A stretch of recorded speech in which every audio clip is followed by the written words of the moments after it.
जिसको खुशियां मिलती हैं उसे कद्र नहीं, और जो खुशियां ढूंढता है उसे मिलती नहीं। नमस्कार, सभी का हार्दिक स्वागत है। आज हम जानते हैं आरोह भाग 2 गद्य खंड का चैप्टर 11 पाठ 11 है, जैनेन्द्र कुमार जी का बाजार दर्शन। तो सबसे पहले हम समझते हैं सामान्य परिचय जैनेन्द्र जी का, उसके बाद उनका जो बाजार दर्शन है उसके बारे में समझेंगे, उसका सार समझेंगे। बाजार दर्शन में जैनेन्द्र कुमार जी के बारे में जानते हैं।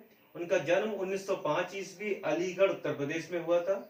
बचपन का नाम आनंदी लाल है। उच्च शिक्षा काशी हिंदू विश्वविद्यालय से हुई। प्रवर्तन किया उसने मनोवैज्ञानिक कथा धारा का। मनोविश्लेषणात्मक उन्हें कहा जाता है। लेखन में पहचान उनकी मनोवैज्ञानिक कथाकार, उपन्यासकार, निबंधकार, गंभीर चिंतक, गांधीवादी दर्शन, इसके बारे में उन्हें पहचान मिली। सबसे ज्यादा मनोवैज्ञानिक कथाकार के बारे में उन्हें बहुत पहचान मिली, वो उनकी प्रसिद्धि हुई। कहानी संग्रह है उनका,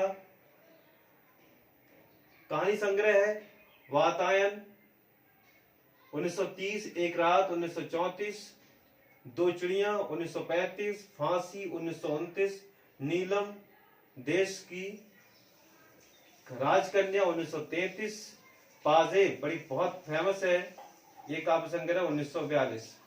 विचार प्रधान निबंध उनके प्रस्तुत प्रश्न 1936, जड़ की बात, पूर्वोदय 1951, साहित्य का श्रेय और प्रेय 1953, सोच विचार 1953 और समय और हम 1964। ये उनके विचार प्रधान निबंध थे।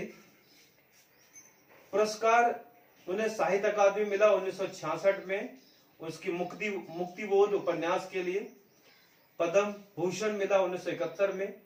भारतीय सम्मान से सम्मानित किए गए। उन्होंने असहयोग गांधी जी के असहयोग आंदोलन में भाग लिया।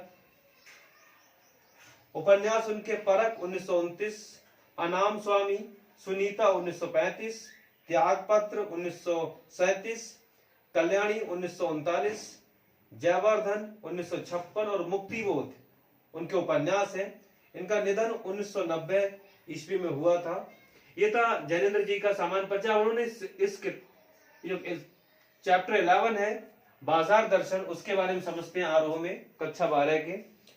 बाजार दर्शन एक प्रकार यह निबंध है एक, और इसका विषय है उपभोक्तावाद और बाजारवाद पर व्यापक दृष्टिकोण इन्होंने दौड़ाया है, अपना दृष्टिकोण रखा है इस विषय पर, बाजार पर।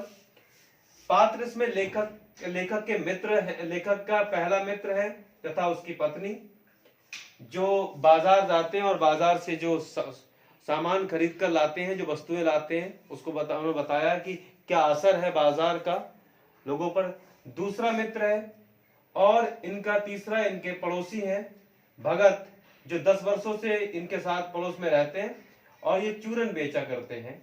लेकिन वो एक ऐसे कैरेक्टर है ये इस निबंध में, जो सार्थकता, वो कहते हैं कि सही मायने में बाजार में तभी हम सही मायने में बाजार कह सकते हैं बाजार को, जब जरूरत के अनुसार सामान खरीदा जाए।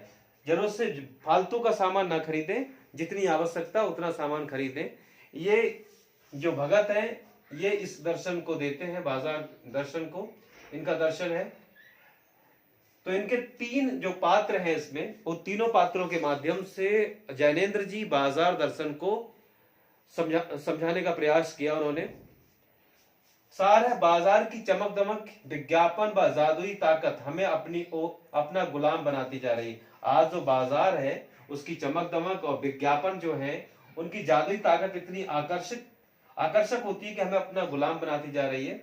अब लेकिन हमें चाहिए क्या? आवश्यकता अनुसार बाजार का उपयोग करें, बाजार के सामान को या वस्तुओं को उतना ही खरीदें जितनी आवश्यकता है। ये लेखक ने समझाने का प्रयास किया है। बाजार को पोषण करने वाले अर्थशास्त्र को उन्होंने कहा कि जो बाजारवाद को बढ़ाए, उस अर्थशास्त्र को उन्होंने अर्थशास्त्र नहीं कहा बल्कि अनीति शास्त्र कहा है लेखक ने। ऐसा अर्थशास्त्र जो बाजारवाद उपभोक्तावाद को बढ़ावा दे, जो वस्तुओं की गुणवत्ता पर नजर ना रखे, उसको उन्होंने अनीति शास्त्र कहा, उस अर्थशास्त्र को। इसमें अन्य है, एक दुविधा कहानी है इसमें दी हुई, और उनके लेखक है विजयदान दे था। इनका मुख्य पात्र गडरिया है, और फिल्म बनी थी इसमें पहेली इसी कहानी पर। ये इस पाठ से अन्य संबंधित इसी संबंधित विषय पर ये दी हुई कहानी है। तो ये था जैनेंद्र कुमार जी का सामान्य परिचय और उनका जो चैप्टर है 11th बाजार दर्शन। फिर मिलते हैं, नमस्कार।